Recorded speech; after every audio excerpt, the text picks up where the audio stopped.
السلام عليكم ورحمة الله وبركاته. نحمده ونصلي على رسوله الكريم، أما بعد، فأعوذ بالله من الشيطان الرجيم. بسم الله الرحمن الرحيم. رب اشرح لي صدري ويسر لي أمري واحلل عقدة من لساني يفقهوا قولي. ربنا زدنا علما، اللهم فقهنا في الدين، آمين یا رب العالمین. آغاز ہوتا ہے جی رکو نمبر 5 کا، آیت نمبر 94 سے. اس کی تفسیر کو دیکھتے ہیں. اللہ تعالیٰ ارشاد فرماتے ہیں وَلَمَّا فَصَلَتِ الْعِيرُ قالت ابوهم انی لا اجد ریح یوسف لولا ان تفندون. ولما فصلت العیر، اور جب قافلہ جدا ہوا، جب برادران یوسف کا قافلہ مصر سے فلسطین کی طرف روانہ ہوا. قال ابوہم، تو ان کے باپ نے کہا، سیدنا یعقوب علیہ السلام نے کنعان میں اپنے بیٹوں سے جو ان کے پاس تھے ان سے کہا، انی لا اجد ریح یوسف لولا ان تفندون، یقیناً میں یوسف کی خوشبو پا رہا ہوں اگر تم مجھے بہکا ہوا نہ سمجھو، اگر میرا مذاق نہ اڑاؤ، میری بات کا یقین کر لو تو مجھے یوسف کی خوشبو آ رہی ہے. یعنی یہ نہ سمجھو کہ یہ بات مجھ سے غیر شعوری طور پر یہ بات نکلی ہے، کیونکہ سیدنا یعقوب علیہ السلام نے اس حال میں ان کی طرف سے تعجب کا مظاہرہ ہی دیکھا جب بھی انہوں نے اپنے بیٹے کے بارے میں بات کی.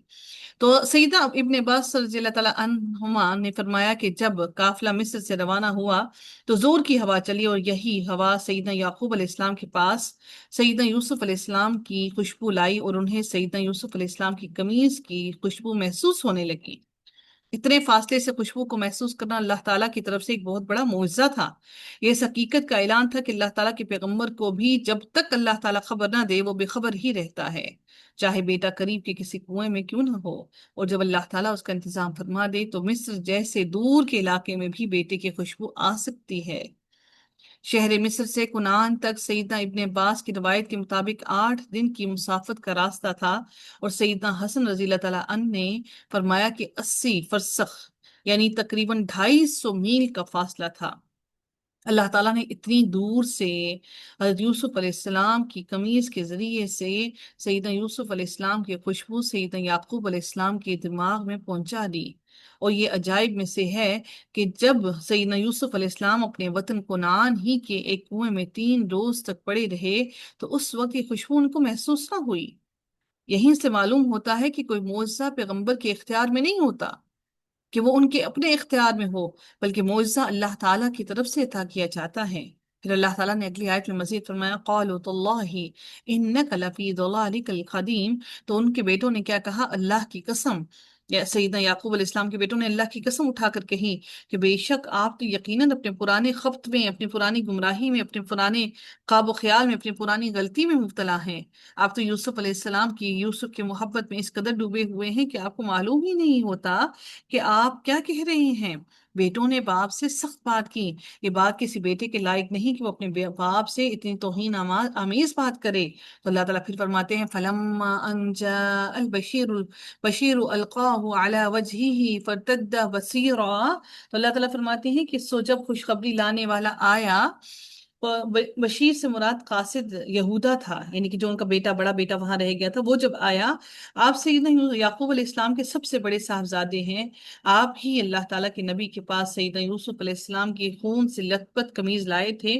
آپ ہی گناہ کی تلافی کے لیے بشیر بن کر سیدنا یوسف علیہ السلام کی قمیض لائے اور باپ کے منہ پر لا کر ڈال دی.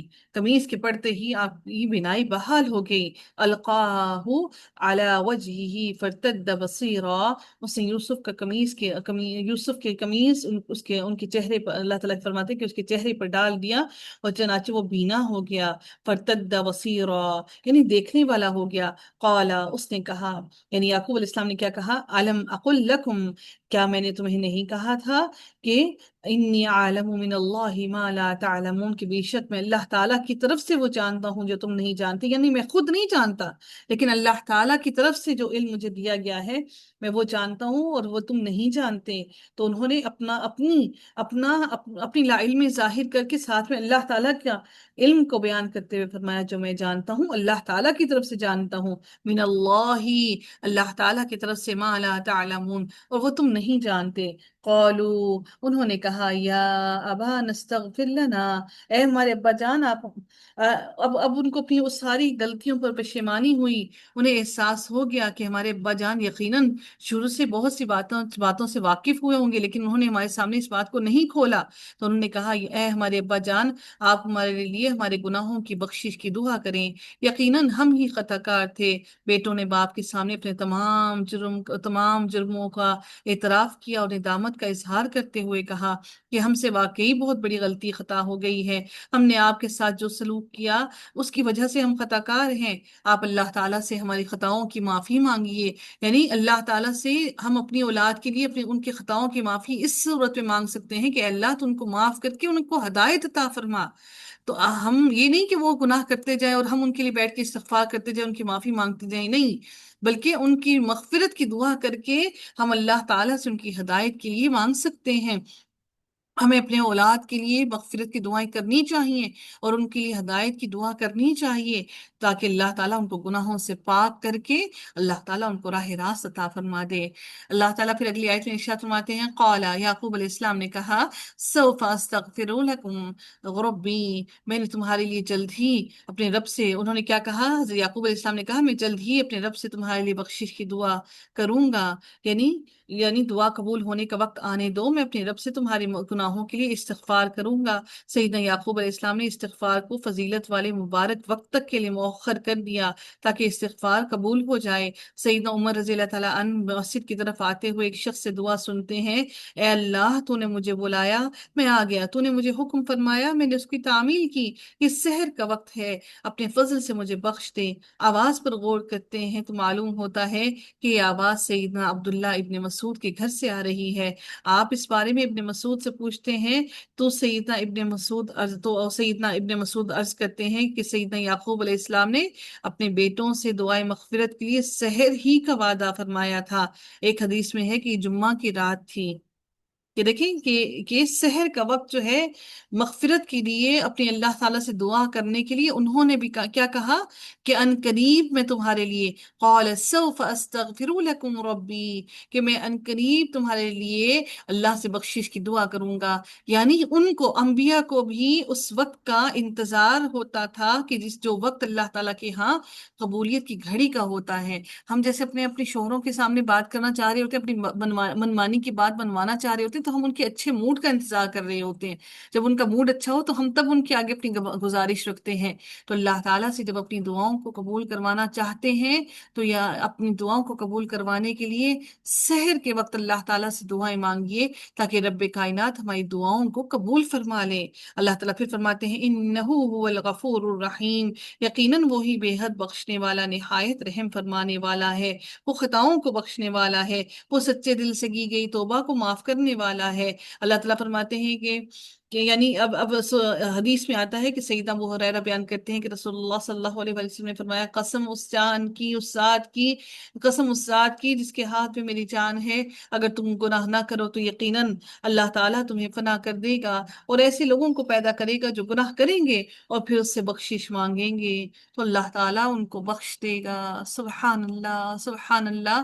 یعنی انسان ہونا، انسان خطا کرنے والا ہے، لیکن خطا کر کر واپس اللہ تعالیٰ کی طرف پلٹ جانا اور واپس اللہ تعالیٰ سے اپنے اس گناہ کی معافی مانگ لینا اور اللہ تعالیٰ سے دوبارہ گناہ نہ کرنے کا، اس خطا کو کرنے کا اپنے اللہ سے وعدہ کر لینا اور اپنے آپ کو ان خطاؤں سے نکال لینا، یہ انسان کی صفات میں شامل ہے۔ اللہ تعالیٰ کو اپنے بندے کا توبہ کرنا، اللہ تعالیٰ کو اپنے رب سے، اللہ تعالیٰ کا اپنے بندوں کا اپنے رب سے ایسے بار بار گڑا کر اپنے گناہوں کی بخشش مانگنا اللہ کو پسند ہے۔ کتنی اہم ترین بات ہے، ہم خطا ہر انسان کرتا ہے اور ہر روز ہم اللہ تعالیٰ کی طرف پلٹ کر جائیں کہ اللہ تو ہمارے گناہوں کو بخش دے۔ پھر اللہ تعالیٰ فرماتے ہیں فَلَمَّا دَخَلُوا عَلَى يُوسُفَ آوَى إِلَيْهِ أَبَوَيْهِ وَقَالَ ادْخُلُوا مِصْرَ إِن شَاءَ اللَّهُ آمِنِينَ۔ اللہ تعالیٰ فرماتے ہیں کہ پھر جب سیدنا یوسف علیہ السلام کے بلاوے پر ان کے بھائی، والد اور تمام گھر والے مصر جانے کے لیے تیار ہو گئے، وہ فلسطین چھوڑ کر مصر کی طرف جب چل پڑے تو ان کا مقصد در حقیقت مصر میں آباد ہونا تھا۔ یہ وہ وقت تھا جب حضرت یوسف علیہ السلام کے کہنے پر یہ لوگ فلسطین سے اپنا علاقہ چھوڑ کر حضرت یوسف علیہ السلام کے بلانے پر یہ مصر آئے. تو یہاں پر پھر اس کے بعد یہ اصل علاقہ ان لوگوں کا کون سا فلسطین ہی تھا. پھر یہاں پر حضرت یوسف علیہ السلام کے بعد جو یہاں پر کیونکہ بادشاہ تو حضرت یوسف علیہ السلام نہیں تھے، تو بادشاہ آہستہ آہستہ جو مصر کے بادشاہ بنے وہ پھر فرعون میں تبدیل ہو گئے، فیرو بن گئے وہ.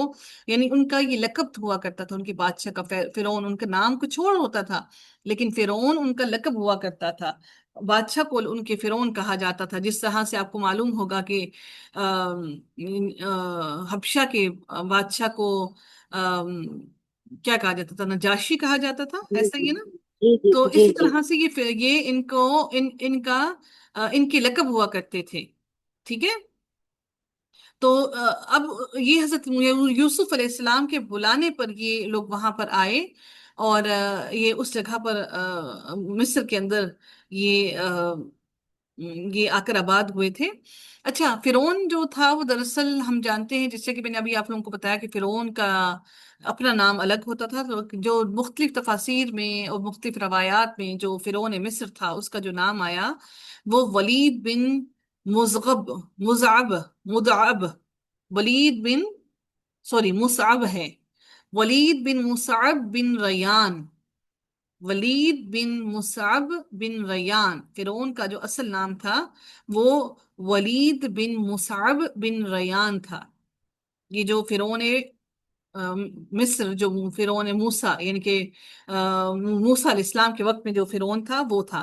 تو یہ اس کا نام، اصل نام اس کا روایات میں یہ درج ہے کہ اس کا نام اصل میں یہ تھا، لیکن اس کا لقب جو تھا وہ فرعون تھا، ولید بن مصعب بن ریان. ٹھیک ہے. تو اچھا جی، اب آگے ہم دیکھتے ہیں کہ یہ اس وقت حضرت یوسف علیہ السلام کی بلائے ہوئے پیغام پر یہ لوگ وہاں پر آ کر آباد ہوئے. تو جب سیدنا یوسف علیہ السلام کو خبر ملی کہ آپ کے گھر والے قریب آ گئے ہیں تو آپ ان کے استقبال کے لیے روانہ ہوئے. عمرہ، رئیس، حکام اور شہر کے معززین بھی آپ کے ساتھ تھے تاکہ اللہ تعالیٰ کے نبی کا شاندار خیر مقدم کیا جائے. خود شاہ مصر بھی مجلس استقبالیہ میں شامل تھے. اوا الیہ ابویہ، تو اس نے اپنے ماں باپ کو اپنے پاس ہی جگہ دی. سیدنا یوسف علیہ السلام نے اپنے والدین کو عزت و احترام سے اپنے پاس بٹھایا، ان کے ساتھ حسن سلوک سے پیش آئے. وقال ادخلوا مصر ان شاء اللہ آمنین، اور کہا کہ مصر میں داخل ہو جاؤ اگر اللہ تعالیٰ نے چاہا تو امن والے ہوں گے. سیدنا یوسف علیہ السلام نے اپنے گھر والوں سے کہا اب آپ لوگ مصر میں امن اور سلامتی سے رہیں. اب آپ لوگ قحط کی سختیوں، معاشی بدحالیوں سے محفوظ رہ کر امن اور اطمینان کی زندگی یہاں پر گزاریں. ورفع ابویہ علی العرش وخروا له سجدا.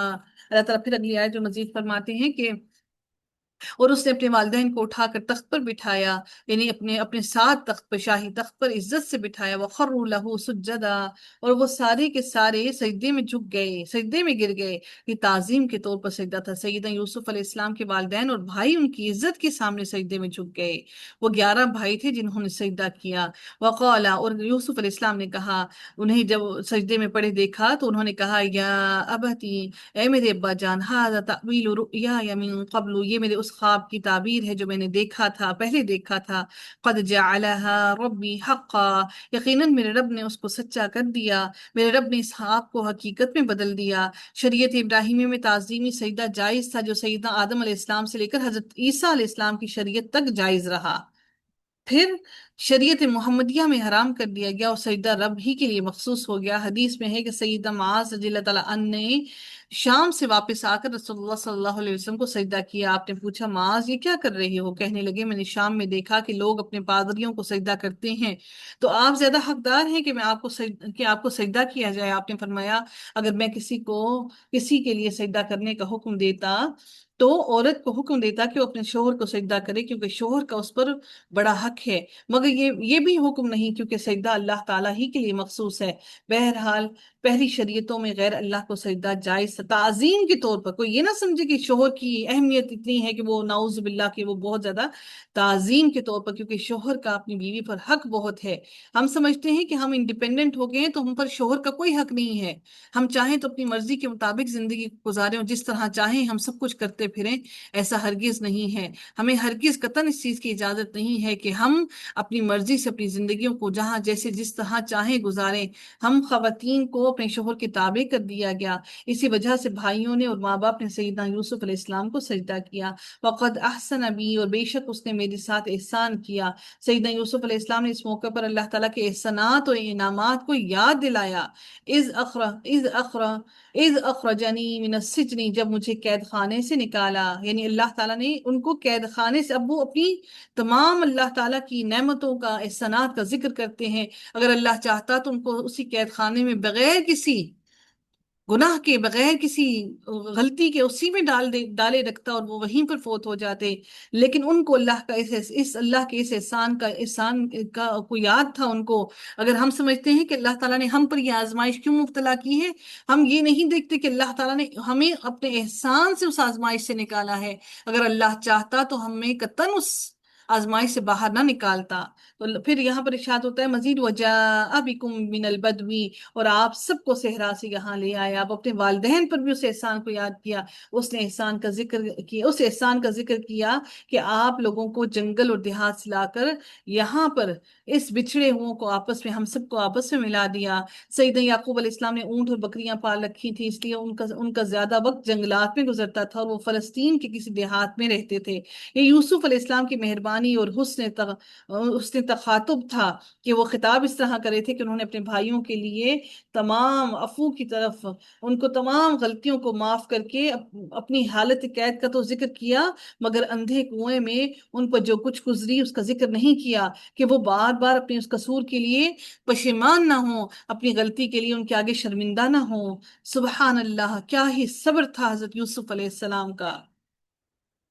من بعد ان نزغ الشیطان بینی و بین اخوتی، اور سبحان اللہ، کیا ہی خوبصورت بات حضرت یوسف علیہ السلام نے کہی۔ اب جب قید کا ذکر کرنے، اب جب اس جگہ کا ذکر کرنے لگے ہیں کہ جس میں وہ اندھے کنویں میں رہے، اندھیرے کنویں میں رہے، تو انہوں نے کیا کہا کہ میں اللہ کے اس احسان کے لیے بھی شکر گزار ہوں کہ شیطان نے میرے اور میرے بھائیوں کے درمیان میں جھگڑا ڈال دیا تھا۔ پھر سیدنا یوسف علیہ السلام نے فرمایا کہ شیطان نے تو ہمیں جدا کر دیا تھا، مگر اللہ تعالیٰ کا احسان ہے کہ اس نے شیطان کو رسوا کر دیا۔ سبحان اللہ، سبحان اللہ، یہ ہے وہ محبت، یہ ہے وہ اللہ پر توکل، یہ ہے وہ شیطان سے نفرت، کہ انہوں نے ہر معاملے میں اپنے بھائیوں کو قصوروار نہیں ٹھہرایا۔ انہوں نے کہا کہ اللہ تعالیٰ کا احسان ہے کہ اس نے ہمارے دلوں سے شیطان کو دور کر دیا، ہمیں تکلیف دہ جدائی کے بعد ملا دیا۔ سیدنا یوسف علیہ السلام نے اس انداز سے بات کی کہ گناہ اور جہالت کو شیطان کی طرف منسوب کیا۔ سیدنا یوسف علیہ السلام نے یہ نہیں کہا کہ اللہ تعالیٰ تمہیں بھوک اور معاشی بدحالی سے نکال کر یہاں لے آیا، اور نہ یہ کہا کہ اس نے تم پر احسان کیا، بلکہ یہ کہا کہ اس رب نے مجھ پر احسان کیا۔ یعنی ہم سمجھتے ہیں کہ جب ہم کسی کو تکلیف میں دیکھتے ہیں تو ہم کہتے ہیں اللہ نے تم پر احسان کیا، ہم یہ نہیں سمجھتے کہ اس کی تکلیف دور ہونے سے ہمارے دل کو بھی سکون ملا۔ سبحان اللہ، ہمارے لیے اس ایک واقعے کے اندر کتنی کتنی نشانیاں ہیں، کتنی کتنی اہم ترین باتیں ہیں۔ اگر ہم سوچنے کو بیٹھ جائیں تو ہم اللہ تعالیٰ کا شکر بھی ادا کرنے کے لیے ساری زندگی بھی گزار دیں تو ہمارے لیے وہ زندگی کے لمحات کم ہو جائیں۔ ان ربی لطیف لما یشاء، یقیناً میرا رب جو چاہتا ہے اس کی باریک تدبیر کرتا ہے۔ سیدنا یوسف علیہ السلام نے اس موقع پر سب کو رب کے احسانات یاد دلانے کے بعد اس کی عظمت کا یہ پہلو بھی یاد دلایا کہ وہ رب لطیف ہے، اپنے بندے پر احسانات کرنے کے لیے وہ تدبیر اختیار کرتا ہے۔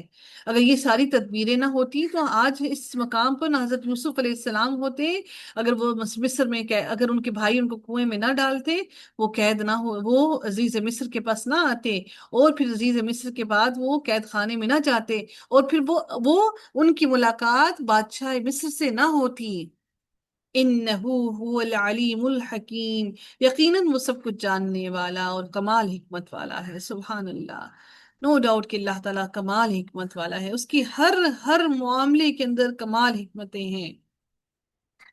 انسان اپنی بدگمانی کے تحت ان کے ہر کام کا جائزہ لینا شروع کر دیتا ہے جن کے بارے میں بدگمانی ہوتی ہے، ہر معاملے میں، یعنی ہم جس کے بارے میں بدگمان ہوتے ہیں نا، اس کی ہر اس کی فعل پر نظر رکھتے ہیں۔ جب انسان کا دل کینے اور بغض سے بھر جاتا ہے تو وہی شخص جس کے بارے میں ابتدا میں برا خیال آیا تھا اس سے حسد کرنے لگتا ہے۔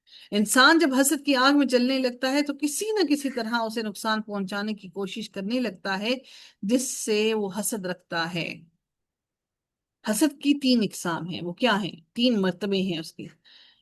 پہلا کیا ہے کہ دوسرے کی نعمت چھن جانے کی تمنا کرنا کہ اللہ نے اس کو نعمت کیوں دی ہے، یہ انتہائی خطرناک اور سخت حرام ہے۔ دوسرا حسد کیا ہے کہ کسی کے لیے یہ تمنا کرنا کہ وہ ہمیشہ نعمت سے محروم رہے، یعنی انسان یہ تمنا کرے کہ اللہ تعالیٰ کسی کو کسی نعمت سے نہ نوازے، بلکہ جو جس پریشانی میں ہے وہ اس میں مبتلا رہے، یہ بھی حرام ہے۔ تیسرا حسد کیا ہے؟ تیسرا مرتبہ یہ ہے کہ آدمی یہ تمنا کرے کہ اللہ تعالیٰ اس سے بھی ان نعمتوں سے نواز دے جن نعمتوں سے اس نے دوسروں کو نوازا ہے۔ اس طرح کی تمنا کرنے میں کوئی حرج نہیں، اور ایسا آدمی قابل ملامت نہیں ہے، بلکہ ایسا آدمی جو رغبت رکھتا ہے، اللہ تعالیٰ نے اس کے لیے فرمایا فَفِي ذَلِكَ فَلْيَتَنَافَسِ الْمُتَنَافِسُونَ، اور اس میں رغبت رکھنے والوں کے لیے لازم ہے کہ مقابلہ کریں۔ حسد پیدا کیوں ہوتا ہے؟ در حقیقت حسد کے اسباب کیا ہیں کہ انسان کی طبیعت، فطرت اور غذا اور قوت فراہم کرتے ہیں، جو انسان کے حسد کی یہ تمام چیزیں جو ہیں نا وہ انسان کو یہ انسان کے جسم کو قوت فراہم دیتی ہیں، جس سے حاسد کا دل، جو حسد کرنے والا ہوتا ہے نا، اس کا دل جس سے وہ حسد کرتا ہے اس کے خلاف غیظ و غضب اور غصے سے بھر کر سیاہ ہو جاتا ہے اور مخالف کے قتل پر بھی آمادہ ہو جاتا ہے۔ انہی اسباب میں سے چند اہم اسباب جو ہیں وہ کیا ہیں؟ پہلا، حسد کیسے ہوتا ہے کہ دنیاوی امور میں اللہ تعالیٰ کی تقسیم اور تقدیر پر راضی نہ ہونا۔ ایسا شخص ہمیشہ غم اور غصے میں رہتا ہے اور سوچتا رہتا ہے کہ فلاں کے پاس مال و دولت ہے، میرے پاس کیوں نہیں، اور فلاں قابل قدر و منزلت ہے، اس کے پاس اتنا کچھ آ گیا تو میرے پاس کیوں نہیں۔ دوسری وجہ کیا ہوتی ہے؟ کینہ، بغض اور عداوت رکھنے والا شخص اللہ تعالیٰ کی کوئی نعمت مخالف کے پاس دیکھنا قطعی پسند نہیں کرتا، بلکہ اس کی خواہش اس کے برعکس ہوتی ہے، جیسا کہ اللہ رب العزت نے فرمایا ہے کہ اور اگر تمہیں کوئی مصیبت پہنچے تو وہ اس سے خوش ہوتے ہیں، اور یہ سبب اسے مخالف کو قتل کرنے، اس کی جائیداد ہڑپ کرنے اور تذلیل اور توہین کرنے پر آمادہ کر دیتا ہے۔ حسد کا ایک سب سے بڑا سبب یہ بھی ہے کہ انسان کو خود پسندی کی ایک مہلک مرض لگ جاتی ہے، جو انسان اپنے آپ کے آگے کسی کو کچھ سمجھتا نہیں ہے۔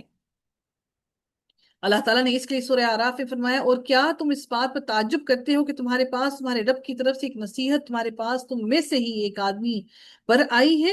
اسی طرح خود پسند اور مغرور شخص کسی دوسرے کو اپنے سے آگے بڑھتا ہوا دیکھنا پسند نہیں کرتا۔ ہم پیشہ اور ہم منصب ہونا بھی حسد کا باعث بنتا ہے۔ جیسے کہ ہم دیکھتے ہیں کہ ایک ہی جماعت میں ایک ہی جگہ پر نوکری کرنے والے ایک دوسرے سے حسد کرتے ہیں، ایک تاجر دوسرے تاجر سے حسد کرتا ہے۔ بسا اوقات ایک اسٹوڈنٹس بھی ٹیچر سے حسد کرتے ہیں، اور اسٹوڈنٹ بھی دوسرے اسٹوڈنٹ سے بھی حسد کرتے ہیں، اور انسان ہر معاملے میں حسد کرنے لگ جاتا ہے۔ حسد کا علاج در حقیقت کیا ہے کہ حاسد کو یہ بات جان لینی چاہیے کہ اس نے مومنین سے حسد کر کے اللہ تعالیٰ کے دشمنوں کے ساتھ شرکت اختیار کر لی ہے۔ اس لیے اللہ تعالیٰ کے دشمن مومنین پر اللہ تعالیٰ کی نعمت کا اثر دیکھنا ناپسند کرتے ہیں، اور وہ بھی ان کا شریک ہو گیا ہے۔ اگر آپ کسی کو نعمت میں دیکھیں تو شکر اللہ کا ادا کریں کہ اللہ نے اس کو وہ نعمت عطا کی ہے۔ حاسد یہ بھی جان لے کہ اس کا حسد مخالف کو کوئی نقصان نہیں پہنچا سکتا، بلکہ حسد کی وجہ سے اس کے تمام تر غم اور غصہ اس کی اپنی ذات پر ہے۔ اللہ تعالیٰ کی تقسیم پر مکمل طور پر راضی ہونا اور دنیا کی کسی چیز کے ختم ہو جانے، نہ ملنے پر قطعی افسوس نہیں کرنا چاہیے، اس لیے کہ اس کا انجام سوائے فنا ہونے کے اور زوال کے اور کچھ نہیں ہے۔ اللہ تعالیٰ سورہ زخرف میں فرماتے ہیں، کیا یہ لوگ تیرے رب کی رحمت کو تقسیم کرتے ہیں؟ دنیا کی زندگی میں ان کی معیشت کو ہم نے ان کی جو معیشت ہے اس کو ہم نے ان کے درمیان تقسیم کیا ہے، اور ہم نے ایک دوسرے پر ان کے درجے بلند کیے ہیں تاکہ ان کا بعض کو تابع بنا لے، اور آپ کے رب کی رحمت اس سے بھی بہتر ہے جو یہ لوگ جمع کرتے ہیں۔ میں نے جو حسد سب سے زیادہ دیکھا نا، سب سے زیادہ حسد بہن بھائیوں میں ہوتا ہے، بہنوں میں بھی ہوتا ہے، بھائیوں میں بھی ہوتا ہے۔ اس کے بعد جو حسد ہوتا ہے وہ سسرالی رشتوں میں ہوتا ہے، حسد دور کے لوگوں کو نہیں ہوتا. فار ایگزامپل آپ کے پڑوسی ہے، اس کو آپ سے کیا حسد ہوگا؟ ٹھیک ہے. آپ کا جو حسد ہے وہ حسد نزدیکی ترین رشتوں کو ہوتا ہے، اور یہ جو حسد کی نظر ہے انسان کو ڈبو کر رکھ دیتی ہے. تو انسان کو ہمیں چاہیے کہ ہم حاسدین کی نظر سے بچنے کے لیے اپنے آپ کو اور ہر ہر قدم کو پھونک پھونک کر دھیان سے رکھیں. اللہ تعالی ہم سب کو حاسدین کی نظر سے محفوظ رکھے. رب کائنات نے اگلی آیت میں فرمایا ربی قد آتینی من الملک وعلمتنی من تعویل الاحادیث. اے میرے رب، یقیناً تو نے مجھے حکومت میں سے حصہ دیا اور تو نے مجھے باتوں کی اصل حقیقت میں سے کچھ سکھایا. یعنی یعنی کو کیا سکھایا؟ یعنی کیا سکھایا ان کو؟ تعویل احادیث، یعنی کہ خوابوں کی تعبیر سکھائی، آسمانی کتابوں کی تفسیر سکھائی. فاطر السماوات والارض. اب اللہ تعالیٰ کی کبریائی بیان کرتے ہوئے حضرت یوسف علیہ السلام فرماتے ہیں اے آسمانوں اور زمین کو پیدا کرنے والے، تو ہی دنیا اور آخرت میں میرا مددگار ہے، مجھے مسلمان ہونے کی حالت میں وفا دینا. اے عزت و جلال والے رب، اے آسمانوں اور زمین کے پیدا کرنے والے، جس طرح آپ نے دنیا میں اپنی نعمتوں کی تکمیل کی ہے اسی طرح آخرت میں بھی مکمل فرما دے. انت ولی فی الدنیا والآخرہ. تو ہی دنیا اور آخرت میں میرا مددگار ہے. حقیقت یہ ہے کہ اللہ تعالیٰ ہی ایمان والوں کا ولی ہے. پھر انہوں نے اگلی دعا اپنے رب سے کیا کی؟ سیدہ یوسف علیہ السلام کی اللہ تعالیٰ سے گہرے تعلق کا اندازہ ان کی دعاؤں سے ہوتا ہے. وہ اقتدار پانے کے باوجود اللہ تعالیٰ ہی کی مدد اور نصرت کے طلبگار ہیں. وہ کہتے ہیں توفنی مسلمہ، مجھے مسلمان ہونے کی حالت میں وفات دینا. اے اللہ مجھے اسلام پر ثابت قدمی عطا فرما اور اسلام پر ہی وفات دینا. سیدنا یوسف علیہ السلام یہ دعا کرتے ہیں کہ مجھے اسلام کی حالت میں وفات دینا. اس سے مراد یہی ہے کہ آخری وقت تک اسلام پر قائم رکھنا. یہ نبی کہہ رہے ہیں وَأَلْحِقْنِي بِالصَّالِحِينَ. ان کے والدین صالح انبیاء، ٹھیک ہے، ان کے آباء و اجداد انبیاء. لیکن انہوں نے کہا کیا؟ اے اللہ مجھے نیک لوگوں کے ساتھ ملا دینا. اے رب ہمارے حق میں بھی یہ دعا قبول فرما لینا. یا اللہ تو ہمیں بھی نیک لوگوں کے ساتھ ملا دینا، تو ہمیں بھی اسلام پر زندگی عطا کرنا اور اسی پر موت عطا فرمانا. اللہ تعالیٰ سے ملاقات کے شوق سے جلد موت کی تمنا کے بارے میں اگر ہم دیکھیں کہ یہ ان کی شریعت میں جائز ہو، جیسا کہ رسول اللہ صلی اللہ علیہ وسلم نے کیا کیا کہ تمنا کرنا، جو اللہ سے ملاقات کی شوق میں موت کی تمنا کرنا، تو رسول اللہ صلی اللہ علیہ وسلم نے قرب موت کے وقت اس قسم کے اشتیاق کا اظہار کرتے ہوئے فرمایا اے اللہ مجھے رفیق اعلیٰ سے ملا دے. سبحان اللہ. نبی کریم صلی اللہ علیہ وسلم نے بھی یہ دعا کی کہ اے اللہ مجھے رفیق اعلیٰ سے ملا دے. سیدہ عائشہ رضی اللہ تعالیٰ عنہما بیان کرتی ہیں کہ رسول اللہ صلی اللہ علیہ وسلم موت کے وقت انگلی اٹھا کر یہ دعا مانگ رہے تھے فی الرفیق الاعلی، فی الرفیق الاعلی. مجھے اعلیٰ دوست سے ملا دے، مجھے اعلیٰ دوست سے ملا دے. یہاں تک کہ آپ صلی اللہ علیہ وسلم فوت ہو گئے اور آپ کا ہاتھ جھک گیا، اور یہ آپ کا آخری کلمہ تھا جو آپ نے ارشاد فرمایا. کیا تھا؟